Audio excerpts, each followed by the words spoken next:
By special arrangement with United Artists Corporation, Magnetic Video Corporation is proud to offer the following special video presentation.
Hello. I would like to begin this by saying that this video is a sequel/replacement for my original Switch 2 review that I had posted a while back in my channel post section a while back, and I want to say that I have since not liked it so much. While it did go very much in depth, it was also full of reactionary garbage to the Switch 2 discourse at the time, which was very negative, but also heavily disingenuous. Most of the people who make content on the internet that make heavily anti-Nintendo content are in it just for the money, or because they don't like Nintendo and need every excuse to go on Long John Baldry, Dr. Robotnik-style rants about it, like they're yelling at Scratch and Grounder for missing that damn hedgehog he hates. If you ever seen that bit in the film Downfall and see that scene where the funny Austrian painter is yelling at his generals, then you've essentially seen about every Nintendine or real-life fake wizard video ever made. Mein Führer, ich kann nicht zulassen, dass die Soldaten, die für Sie verbringen... Ihr seid Feiglinge! Verreiter, Versager! However, that's not to say I am pro-Nintendo either. I think their legal policies are dubious and anti-competitive. I think game key cards are a slippery slope towards a digital you will not own anything and be happy future, and it's definitely a concept you would find in Jeffrey's emails. I think Nintendo's behavior towards its biggest proponents qualifies as domestic abuse. I think Nintendo's pricing strategy is garbage during a time where no one can afford shit. I think there's a lot of things I either dislike or hate about Nintendo, but every corporation is like this. And I would prefer a corporation that sells me half-baked, overpriced video games led by a man who presents as human, rather than a corporation that makes inhumane AI slop led by an unfeeling, non-human billionaire who's obsessed with the Antichrist, even though he is the Antichrist. So in a world of bad choices, it's always better to pick the least worst option and just hope things maintain themselves at least until better days. Another thing I also want to establish is that this is going to be more of a personal experience sort of story and not a proper review. Hell, this isn't going to be a proper video essay with proper editing and storytelling. It's just me showing off my systems and me yapping about my experiences so far. But it will be scripted, mostly. Mostly in the form of minor ad-libbing. So God willing, here's my experience with the Switch 2 and the 9 months that I've had this thing, so let's cut to the next segment, I guess.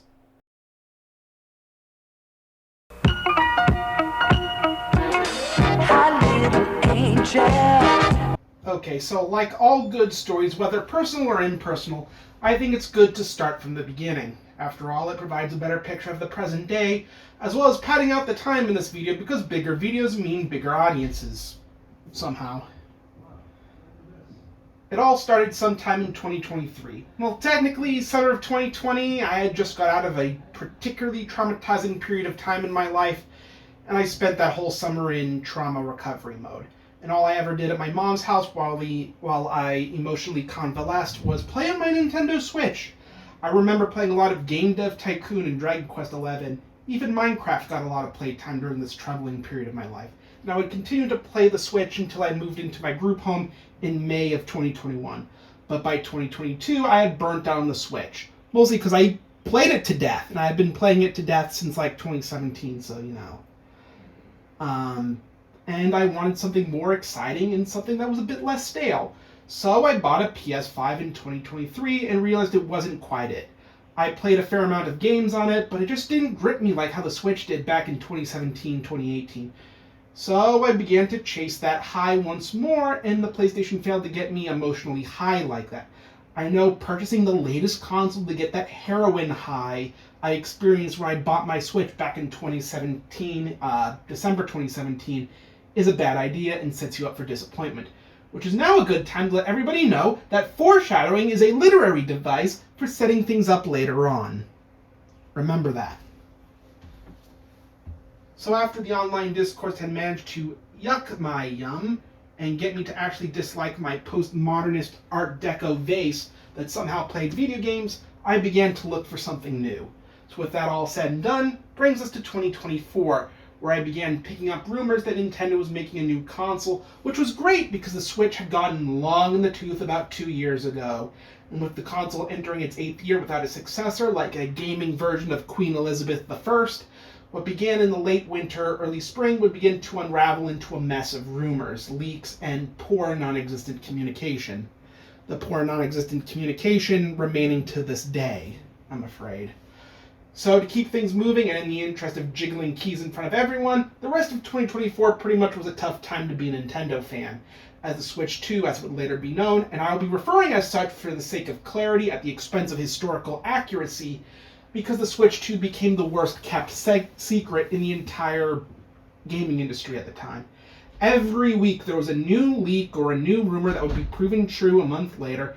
There would always be something that would point and then later prove the existence of the Switch 2, whether it's a patent, or an industrial work order, or an electronic parts contract, or a store putting up a prototype SKU number on a website.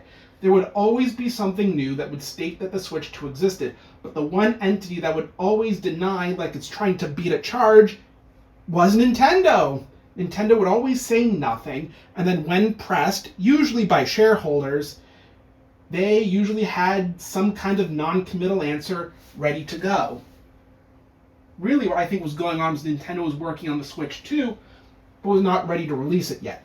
In fact, the timeline I think Nintendo wanted to have is to ride out the 2024 holiday season with the Switch 1, then announce the Switch 2 in the Summer Direct, and launch either that holiday season in 2025 or first quarter 2026. And there is evidence that proves to this, such as the first-party output being lacking in major console-pushing games with Mario Kart World, Donkey Kong Bonanza, and Kirby Air Riders being the only major physical AAA exclusives from them, besides a handful of smaller eShop games, as well as a lack of development kits for third-party developers early on. Sorry about that. But the thing that caused Nintendo to move up their timeline of release was the leaks. And for most of 2024, they kept that secret going, even if everybody else knew about it. After all, if all the reports are hearsay and nothing else, you can theoretically maintain a level of plausible deniability, no matter how damning it is, otherwise known as the O.J. Simpson effect. However, one day in the 2025 Consumer Electronics Show in Las Vegas, a third-party accessory manufacturer named Genki showed off a 3D print of the Switch 2 at the event to demonstrate their products, and that managed to open Pandora's box. And despite the best efforts of all of Nintendo's lawyers, all of them have dual citizenship and love Moloch for some reason, couldn't close Pandora's box even at the best of their abilities. The cat was simply out of the bag, and no matter how litigious Nintendo could get, they can't unpublicize the existence of the Switch 2. This then led to one of the most passive-aggressive teaser trailers I had ever seen for any product. It was like Nintendo was saying, "Oh, you want a new console so bad, you dick? Here, look at this piece of shit, and you're gonna love it. Oh, you want to know more? Well, fuck you. Wait until April, you turd." Which, if my home console got leaked to the point where I felt the need to announce it formally against my wishes, I too would be pretty pissed off. But by and large, we had official acknowledgments that the Switch 2 existed, and that we would get more information, and that was good enough for me. You just can't escape this dance. Hold the chicken in the air, stick a deck chair up your nose. The lead up to the April Switch 2 Direct was full of excitement and anxiety. It was around this time we got a new president. Well, not actually new, but he promised on a platform of an aggressive trade policy, which, by the way, did I mention that foreshadowing is a literary device? Anyway, the lead up to the April Direct was long and arduous, and I couldn't wait. Then the Direct happened, and it was really cool to see, even though I remember very little of it. I remember Mario Kart World being shown up, and that was pretty cool, I guess. It was a bit disappointing when they finally showed off that mysterious C button. Ooh, the C button. Ooh!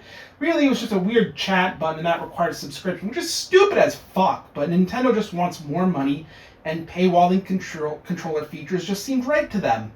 Even if it's worthy of having a few Irish provos fiddle around in that particular Nintendo's employee who had that idea and make him turn the ignition key. In Minecraft, of course, don't worry, because everything's done in Minecraft these days. There was the system being shown off in greater detail, which I liked, and the launch lineup was also interesting to see. And I agree with several other YouTubers that the launch lineup for the Switch 2 was better than the Switch 1, which only had really one good game and a bunch of mid shit. But then again, the Switch 1 kind of had a better post-release than the Switch 2, but we're getting ahead of ourselves. Shame about those game key cards, though, which combines the inconvenience of physical media and the planned obsolescence of digital media without the benefits of either. However, I am not fully against them, provided they're a low-cost alternative to digital downloads, and is kind of just like, like maybe a $20 or $40 purchase at that, but whatever. It's the 2020s. It's only natural that the consumer gets nodded in the ass by the furry anthro-werewolf of capitalism. Yes, I just said not in a Switch 2 video. Fucking fight me. But with that aside, the Direct itself was pretty good, all things considered. But two things happened that took the wind right out of my sails. First was that Nintendo didn't announce the prices of anything, but instead relying on hiding the prices on their website, because they wanted to try a new pricing strategy called variable pricing. Ooh!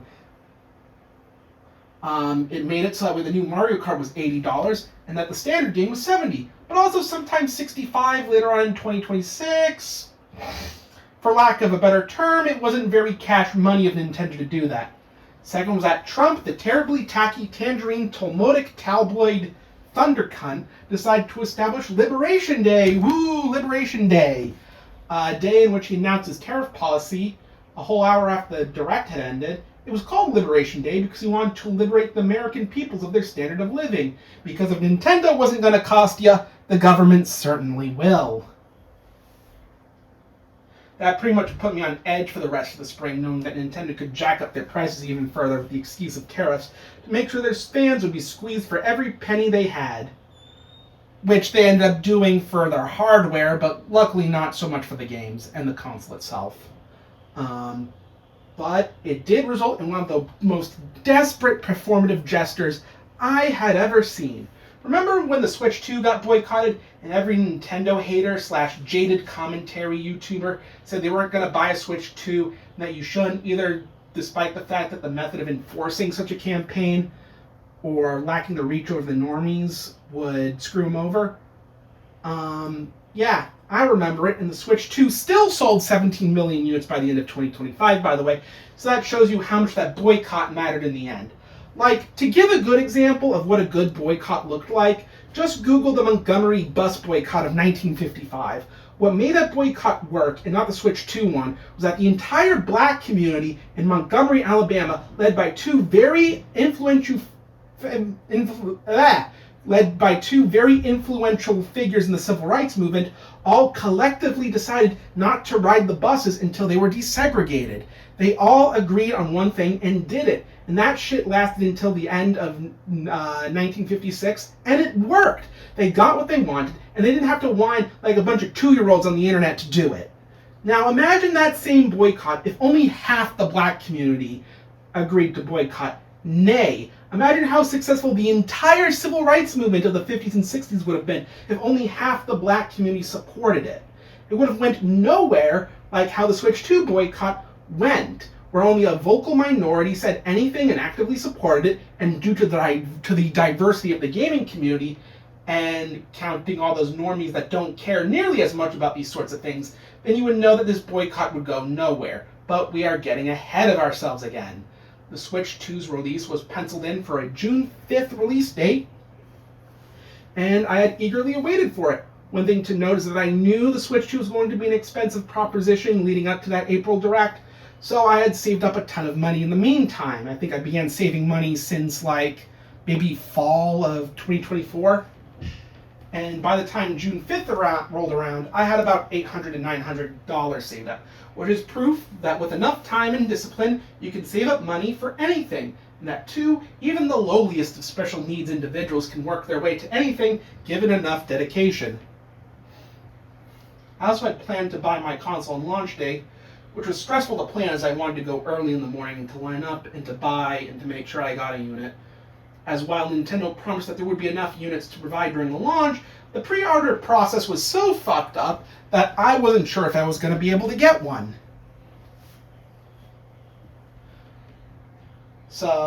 But after some organizing with my group home, which at first was not being cooperative about it, but then again, this is Seven Hills we are talking about, so the bar's already subterranean as is, but I managed to get someone to drive me to Target to buy my unit on launch day, which I did, and it was majorly disappointing. I left my house and got to Target by 6:30 a.m. I waited in a short line of people, all of whom seemed pretty tepid. I had some small talk with one of the people there and talked about how I owned a Sega Saturn and how cool that was, but eventually at 7 a.m. we were ushered in, marched across the store to the electronics section in the back, which we put into yet another single-file line, where I bought my console, physical copies of Mario Kart World and Tears of the Kingdom, as well as a Pro Controller, because I'm a primarily docked console gamer when it comes to my Switch playing habits. I got into the van, went home, and it was a lame experience. Honestly, never buy a console at launch. Don't do what I did. Holy hell. I had thought there would be some more excitement or more people or people that would be more talkative, but no. It was a loveless affair in which my anxiety, while diffused by the abundance of systems, which, by the way, that Target didn't run out of Switch 2 units until that next Monday, so that was interesting. But I felt like the payoff was way short of what I wanted to be, so I got home. I filmed an unboxing video, which you can still watch, by the way, via this handy card in the corner of the video, so give that a watch. And I played Mario Kart World, and even though I thought it was a good game, now mind you, I did eventually run out of things to do in that game, and for $80 it was a lot to ask for a fun but largely empty game. But I've come to terms with this, and I still play it from time to time. But nowadays it's just a thumb exercise for when E621 gets too intimidating, or if I want to play my Switch 2 but have no interest in actually playing anything on it, but still wanting it to use it. Tears of the Kingdom was much better, especially for that $80 price point, mind you, because it's a substantially bigger game. And I played a fair bit of it, and I think the game's a bit too hard in the early game, because I was constantly going from shrine to shrine to get my health and stamina up, which was not great. Also, my armor sucked, so that didn't help. And I always had to play conservatively as I went along, so as not to blow my health and weapons in one go. The game also runs and looks miles better than it did on Switch, and I intentionally waited until a new console came out to play it, since I had heard about the performance issues in that game in the original version, and bet that newer hardware would fix that, which it did, by the way. But $80 for a several-year-old Zelda game is a big ask, and I didn't really care. Even if thinking about that purchase 9 months later, I got to asking why Nintendo wants to squeeze the juice, so to speak, even though they have plenty of profits and have no reason to exploit their consumer base so much. But thank God they aren't Palantir. Even though I have since disregarded my review, I still maintain that the premium look and feel and finish of the system and the controllers feels very unnecessary. I think it was done to jack up the price and market this thing towards adults, which I totally get. But I maintain that family and kids are Nintendo's bread and butter. Without marketing themselves to kids and families, they wouldn't have such a large base of nostalgic adults to exploit. However, the Switch 2 maintains itself as the cheapest next-gen console in the market anyway, due to the constant price increases of not only the PS5 and the Xbox Series X, but also the Switch 1 as well. But the Switch 1 doesn't really count because it's last gen, but whatever. Even if the games aren't necessarily cheap in and of themselves. I would use the Switch 2 intermittently throughout the rest of 2025 as my retro system still interested me more, albeit in a more seasonal context, as consoles like the Dreamcast or the GameCube are more interesting to me during certain times of the year as opposed to others.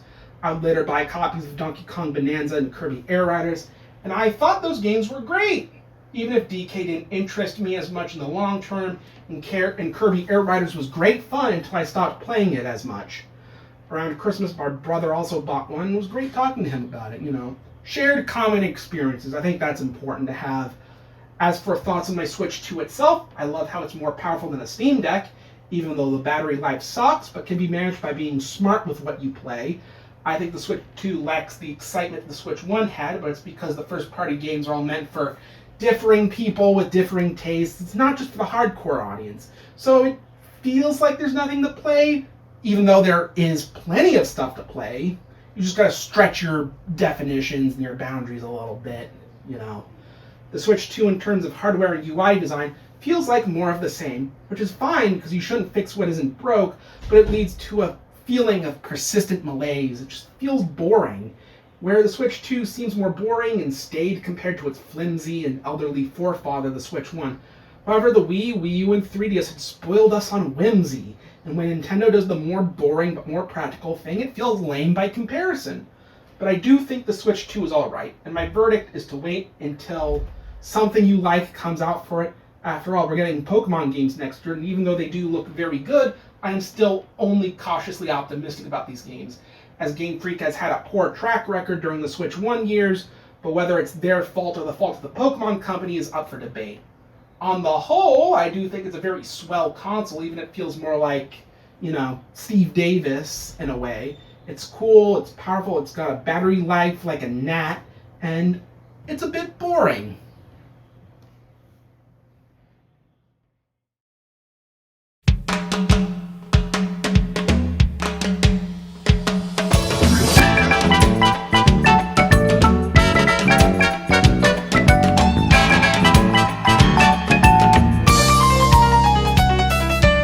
Now it is March of 2026, and depending on what happens, you may not see this until April, but by then the title will be out of date, but screw me, I suppose, and hopefully I get this done by the end of March.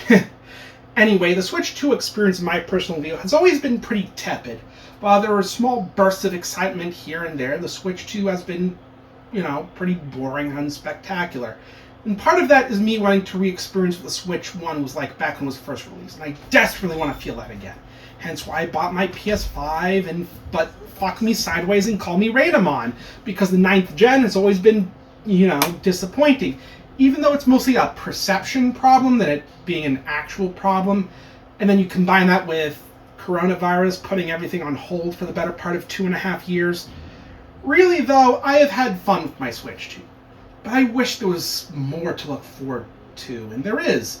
The next generation of Pokemon games comes out next year, and even though I would like to see more of it before I commit to buying, mostly because I kind of got burnt the last few Pokemon games, if I'm going to be real, even though I liked playing them and had fun playing them.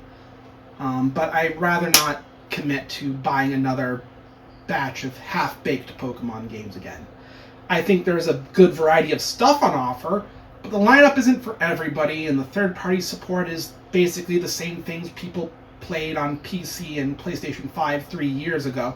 And even though the Switch 2 is more powerful than the Steam Deck, the popularity of portable gaming PC handhelds has made the Switch 2 feel less and less special to the point of borderline banality. But here's the thing.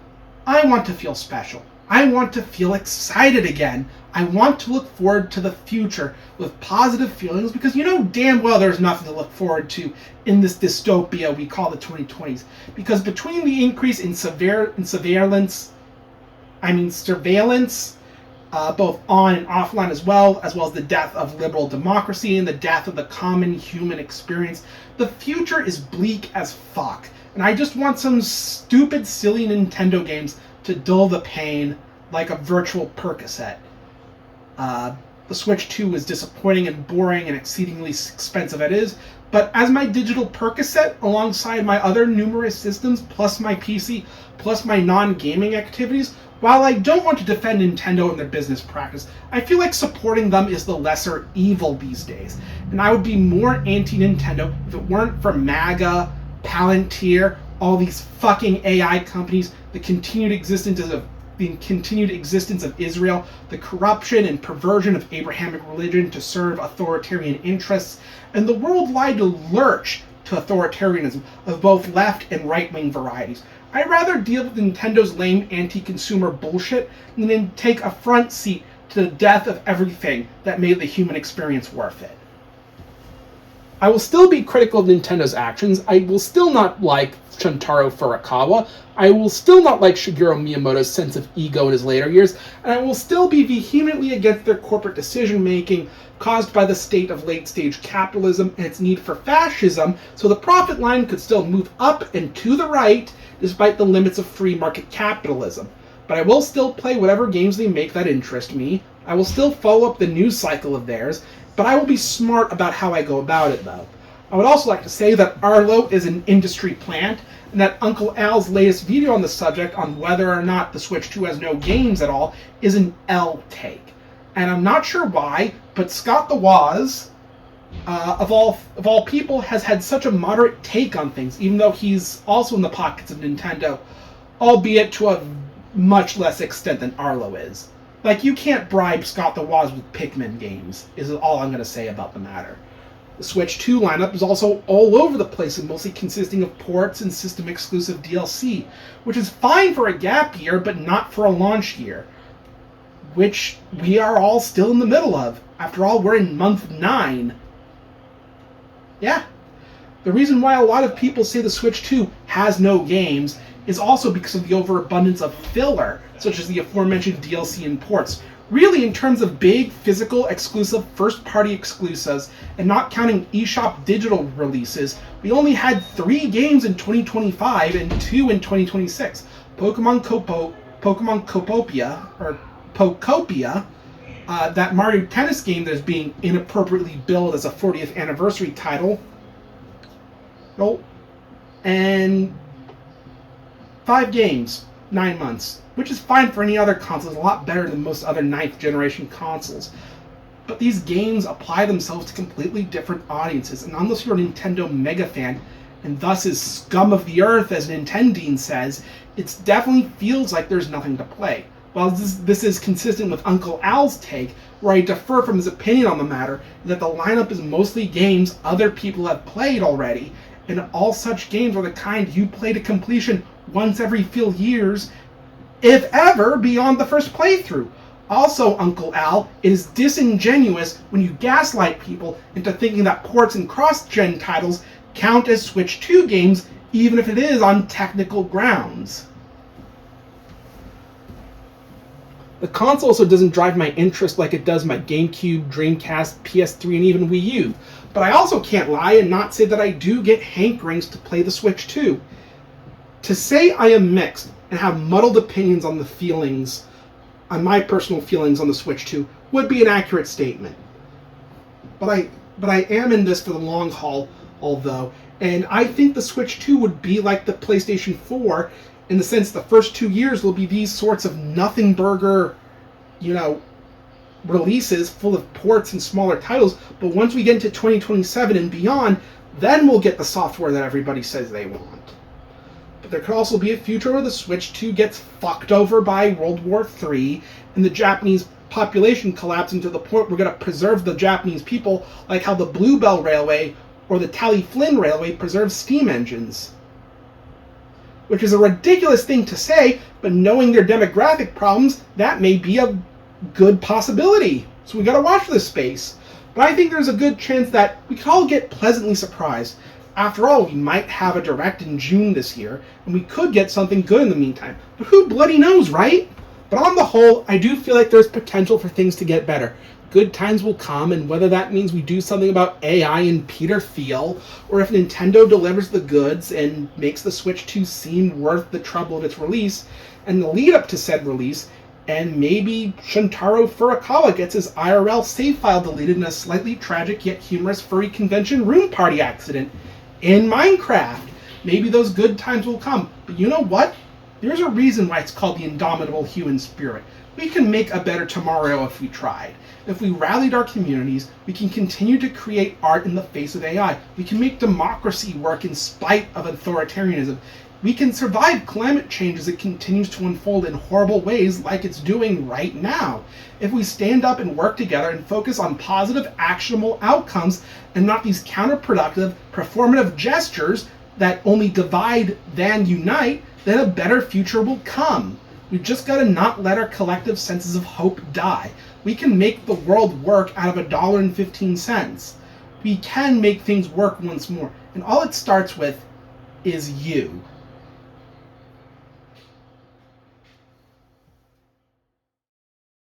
So to end this video, I just want to say that I am sorry for making things sort of political. The reason I said all those things in this video is because I'm tired of the sorry state of the world, and I would like if people were less jaded and less hateful about the media that I use to escape from it. I love my Switch 2, and even though I think it's lesser than the Switch 1, I also think it has its whole life ahead of it. If the Switch 1 can last 8 years without a successor and have an amazing library of almost everything under the sun, then I think the Switch 2 has that same potential. But it needs time, and no one seems to have time as is, and that disappoints me. The Switch 2 could definitely be better, but as it stands right now, I don't think it's that bad. Sure, it's maddening, but so is everything these days, and I think it would be more healthy if we picked and choose our battles instead of fighting every single one of them. The big world may be scary, but the little world is what truly matters. It's our friends and family that matter. It's what we do on a daily basis within our immediate community that matters. And I think the Switch 2 is fine. Also, newsflash, Nintendo's corporate bullshit only matters in the big world. Sure, the high prices affect your little world, but you know what? That's an optional battle to fight. You can pirate or wait until the price drops in the secondhand market. You can choose not to play, you can work on your backlog, or you can choose a different expensive hobby, like model railroading or wearing fursuits or being an adult entertainer that uses extensive tokusatsu elements in their videos. Either way, there are worse things you can do in your free time, and if you want to blow your money on games made by a company that likes to bend you over, then so be it. It's your choice, and it's within our human nature to want choices and the ability to make bad ones. It's called free will for a reason, guys. Either way, thank you guys for watching, and I will see you guys next time.